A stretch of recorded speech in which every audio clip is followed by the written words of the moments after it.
Hello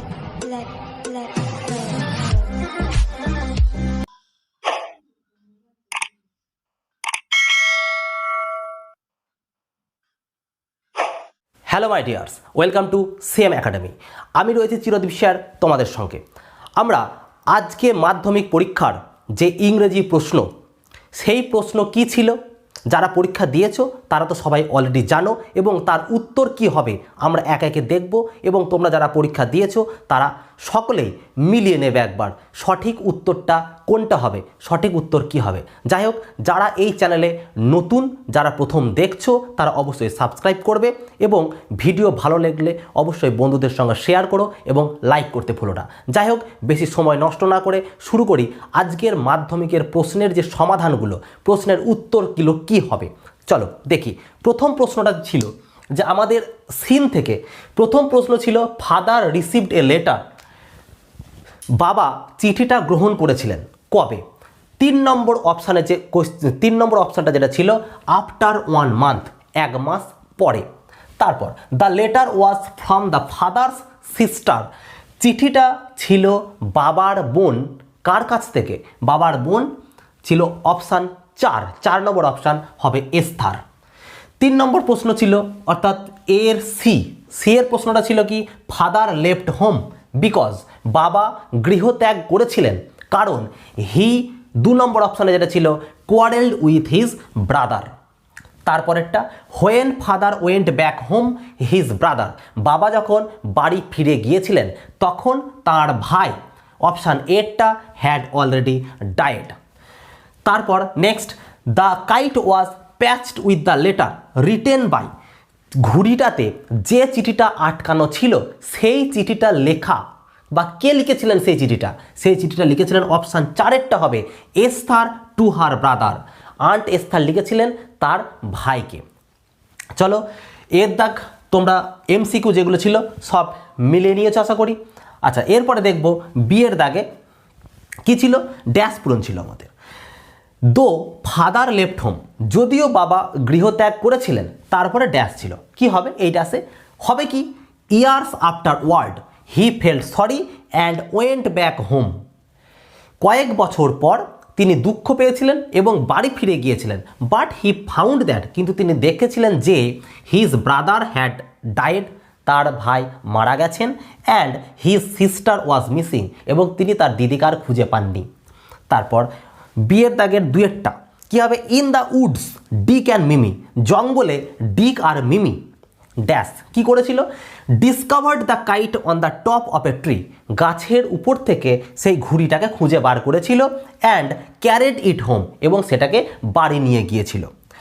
3 নম্বরেরটা কি আছে Esther turned pale when, aunt Esther বিবর্ণ হয়ে গিয়েছিলেন বা দুঃখ পেয়েছিলেন কখন, হোয়েন যখন he saw the kite patched with the letter she had written to her brother, যখন তিনি দেখলেন সেই ঘুড়িতে একটা চিঠি আটকানো, যে চিঠিটা সে তার ভাইকে কোনো এক সময় লিখেছিল।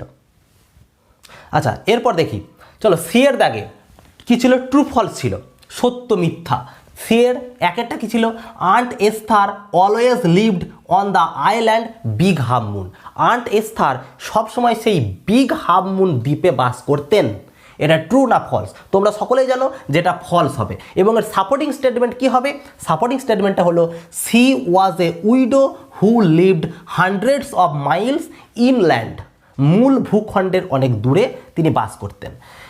তারপর সি এর 2টা Claude was Esther's father's name, Claude ছিল এস্থারের বাবার নাম, এটা ট্রু। তোমরা জানো টি।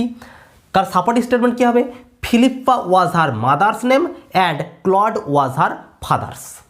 চলো এরপর আমরা দেখব পোয়েম থেকে। পোয়েম তো খুবই সহজ দিয়েছিল, পোয়েম এসেছিল ফেবেল থেকে। পোয়েমে যে কোশ্চেনগুলো এমসিকিউগুলো আমরা একে দেখি। পোয়েমে কি ছিল এরটা ছিল the quarrel took place between the squirrel and the dash, squirrel যেই ঝগড়াটা হয়েছিল সেই কাঠবিড়ালি এবং কার মধ্যে? মাউন্টেনের মধ্যে। অপশান 4এরটা মাউন্টেনটা ঠিক উত্তর হবে। তারপর বিয়েরটা কি ছিল all sorts of thing and weather make up a, কি তৈরি করে? যে অপশান 2এরটা ইয়ার অ্যান্ড এ স্ফেয়ার। তারপর এর সি এর দাগ দ্য মাউন্টেন ক্যান, মাউন্টেন কি পারে, অপশান এরটা মেক স্কুইরেল ট্র্যাক। ডি, একের ডি কি হবে, the squirrel claims that, squirrel কি দাবি করেছে, যে দ্য মাউন্টেন ইজ, মাউন্টেন বা পর্বত কি, is not spry like him, তার মতো অত চটপটে নয়। চলো এবার দেখি ফেবেল থেকে যে প্রশ্নগুলো আমাদের লিখতে হবে সেগুলো, তার মধ্যে বি এর দাগে কি আছে, বি এর দাগে আছে why does the squirrel not consider it A disgrace to occupy his place, যে স্কুইরেল মানে কাঠবিড়ালি কেন এটা মনে করেছে বা কেন বিবেচনা করেছে যে তার সেই নিজের জায়গা অধিকার করে থাকাটা তার কাছে কোনো লজ্জার নয়। কেন, উত্তরটা কি হবে, the squirrel does not consider it A disgrace to occupy his place because everyone has different talents and all is well and wisely put। দেখো তোমরা যারা এটা দেখবে ভিডিওটা পোজ করে দেখে নেবে। তারপর বিয়ের দাগে দুয়েরটা what examples of differing talents does the squirrel give in the poem, মানে এই কবিতায় স্কুইরেল এই ডিফারেন্সের কোন কোন উদাহরণগুলো দেখিয়েছে সেগুলো লেখা আছে। দ্য এক্সাম্পলস আর, সেই উদাহরণগুলো হলো the squirrel is not so large as the mountain, মাউন্টেনের মতো সে অত বড় নয় আকারে। The mountain is not half so spry as the squirrel, যে মাউন্টেন ওই স্কুইরেলের মতো অত চনমনে সে নয়।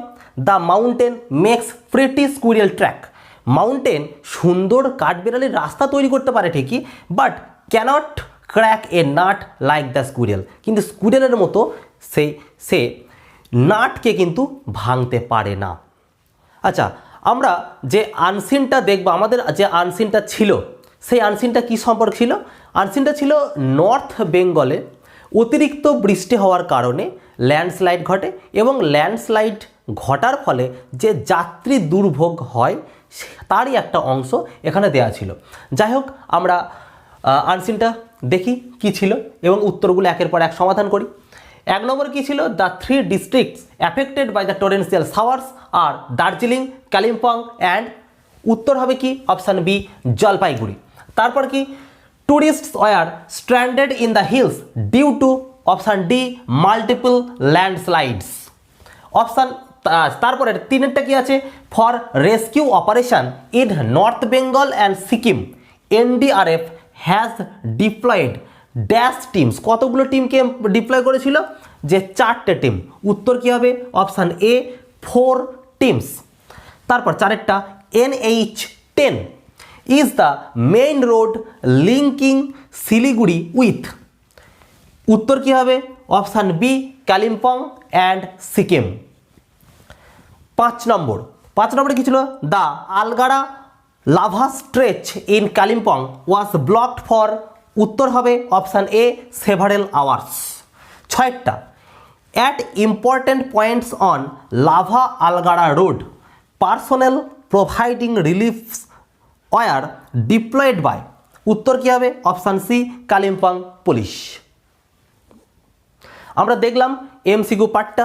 এরপর আসবো বিয়ের দাগের কোশ্চেনগুলো। বিয়ের দাগের ট্রু ফলস যেগুলো ছিল, প্রথমটা 1 নম্বরটা কী হবে, 1 নম্বরটা ট্রু।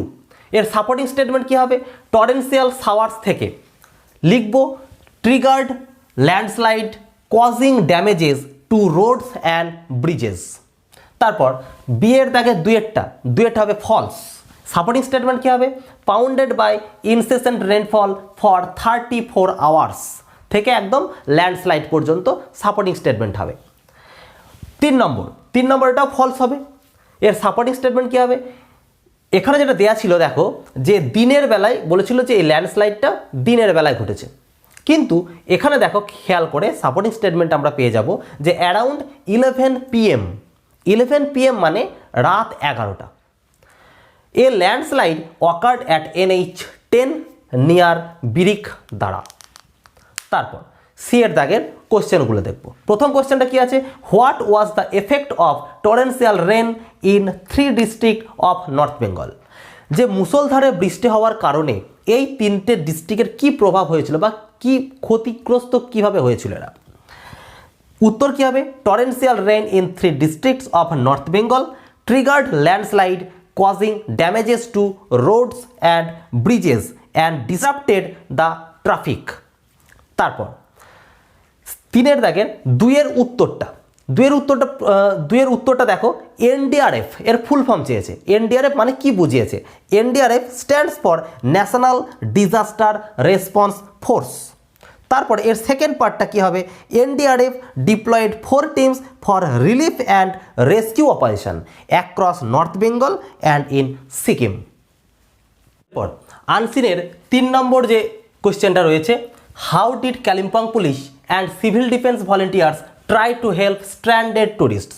কীভাবে কালিম্পং পুলিশ এবং সিভিল ডিফেন্স ভলেন্টিয়ার্সরা এই অসহায় পর্যটকদের সাহায্য করেছিলেন? তার উত্তরটা কী হবে? Kalimpong police diploid personnel at all important points handing out water and snacks to stranded tourist and civil defense volunteers also provided tea and eatable to visitors stuck on Lava Algara road. তারপর তোমরা ভিডিওটা pause করে দেখে নেবে। তারপর why does the weather office predict enhanced rainfall activity to continue for few more days? এই weather office কেন, কী কারণে যে তারা প্রেডিক্ট করেছিল যে এই বৃষ্টিটা আরও কয়েকদিন বাড়তে পারে? উত্তরটা কি? The weather office predicts enhanced rainfall activity to continue for few more days because তারা এটা আশা করেছিল বৃষ্টি কয়েকদিন বাড়তে পারে। কারণ কি? The low pressure system over Bihar and it's neighbourhood, যে বিহার এবং তার পার্শ্ববর্তী এলাকায় নিম্নচাপের কারণে predicted into a cyclonic circulation, যে একটা নতুন সাইক্লোনিক সার্কুলেশন সৃষ্টি করেছিল এর কারণে। চলো এরপর আমরা দেখব গ্রামার। গ্রামার পার্ট কিন্তু আমাদের খুব সহজ ছিল। সেই গ্রামারের প্রথমে দেখো কি আছে 4 দাগে, when I entered the house something smelt awful. এখানে কি হবে? স্মেল্ট। তারপর কি আছে? সামওয়ান হবে কি? ওয়াজ কুকিং, কেউ একজন রান্না করছিল। অ্যান্ড বার্নড দ্য মিল। তাহলে আরেকবার দেখে নেবে, এটা তোমরা ভিডিওটা পজ করে দেখে নেবে। প্রথমে হবে কি? স্মেল্ট, তারপরে ওয়াজ কুকিং, তারপরে বার্নড। 5 দাগের এটা কি ছিল? My neighbourhood is a very interesting place. My house is located in area which has many stores and offices. The biggest store is only 5 minutes walk from my house. বিয়ের দাগে দেখো voice change ছিল, খুব সহজ একটা simple voice change দেওয়া ছিল, যেটা কি ছিল? The poor man carried a heavy load. এখানে সাবজেক্ট হলো দ্য পুয়ার ম্যান, ভার্ব কি? ক্যারেড, এবং হেভি লোড হচ্ছে অবজেক্ট। আছে এটা অ্যাক্টিভ ভয়েসে, করতে হবে আমাদের প্যাসিভে। তাহলে কি হয়ে যাবে আলটিমেট? A heavy load. আছে এটা পাস্ট টেন্সে ক্যারেড, তাহলে এ হেভি লোডের পরে হবে কি? Was carried, third form, by the poor man.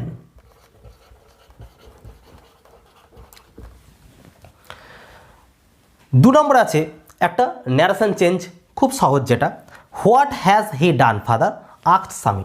স্বামী জিজ্ঞাসা করেছিল, তাহলে কি হবে এটা? স্বামী আস্কড, কাকে জিজ্ঞেস করেছিল? তার বাবাকে। Asked his father. দেখো এটা আছে কোশ্চেন, তাহলে লিঙ্কার কি হবে? যে ডব্লিউএইচ ওয়ার্ডটা আছে সেই ডব্লিউএইচ ওয়ার্ডটাই লিঙ্কার হবে। হোয়াট হি, যেহেতু এটা পাস্ট টেন্স আছে এদিকটা হয়ে যাবে পাস্ট টেন্সে, হ্যাড ডান, শেষে ফুল স্টপ। তারপর এখানে দেখাচ্ছি একটা টু দেওয়া ছিল, অমিট টু। কি করতে হবে এটা? The people were so stunned. আর এই টু এর পরিবর্তে কি হবে? That they could not. Could not হবে কেন? কারণ কুড যেহেতু এটা সেন্টেন্সটা পাস্ট টেন্স আছে, তাই এটা হয়ে যাবে কি could not speak in the beginning.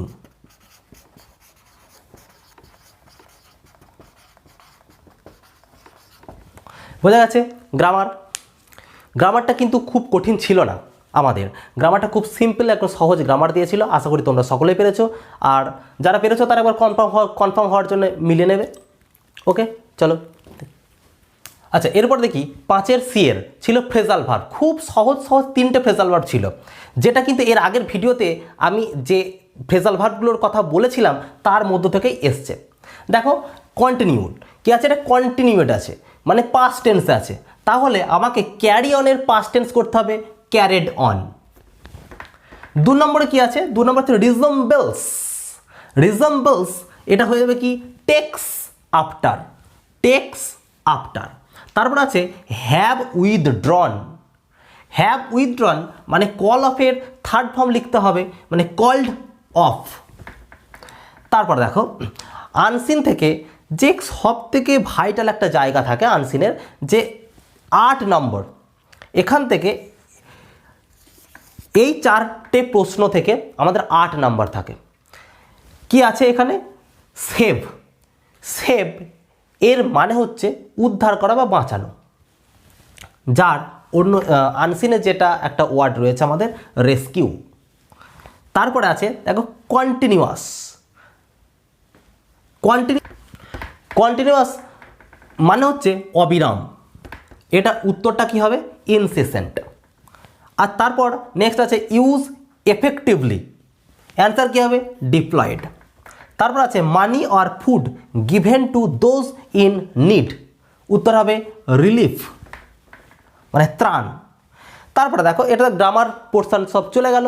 এবার আছে আমাদের রাইটিং। রাইটিং কিন্তু সহজই বলা যায়, রাইটিং কঠিন নয়, কারণ এখানে 3টে ছিল। একটা হচ্ছে নোটিশ ছিল। নোটিশ লেখা তো খুবই সহজ, এবং নোটিশটা ছিল যে স্কুলের ম্যাগাজিন পাবলিশ করা হবে, সে নিয়ে তোমাকে নোটিশ লিখতে হবে। তারপর ছিল স্টোরি। স্টোরি আমরা সেই খরগোশ এবং কচ্ছপের যে গল্প, সেই গল্পটা ছিল। আর ছিল পার্সোনাল লেটার, বন্ধুকে একটা চিঠি লেখা। বন্ধুকে চিঠি লিখতে হবে যে এই কোভিড সিচুয়েশানে কোভিড যে রুলসগুলো সেগুলো স্ট্রিক্টলি মেনে চলার জন্য। যাই হোক, ওভারঅল কোশ্চেন কিন্তু খুবই সহজ এবং প্রশ্ন খুবই ভালো হয়েছে। তোমরা সকলে আশা করি পরীক্ষা খুব ভালোই দিয়েছো। যাই হোক, প্রশ্নটা মিলিয়ে নেবে তোমরা। পরীক্ষার মাঝে না হলেও পরীক্ষার পরে সমস্ত পরীক্ষা হয়ে যাবে। তারপর ইউটিউব থেকে আমার এই চ্যানেল সিএম একাডেমিতে দেখে নেবে সমস্তগুলো, যে কে কত পাচ্ছ বা কার কোথায় কি ভুল হয়েছে। অবশ্যই পরীক্ষা কেমন হয়েছে তোমরা কমেন্টে জানাতে ভুলবে না। আর ভালো লাগলে লাইক করবে, শেয়ার করবে, চ্যানেলে নতুন হলে অবশ্যই সাবস্ক্রাইব করবে।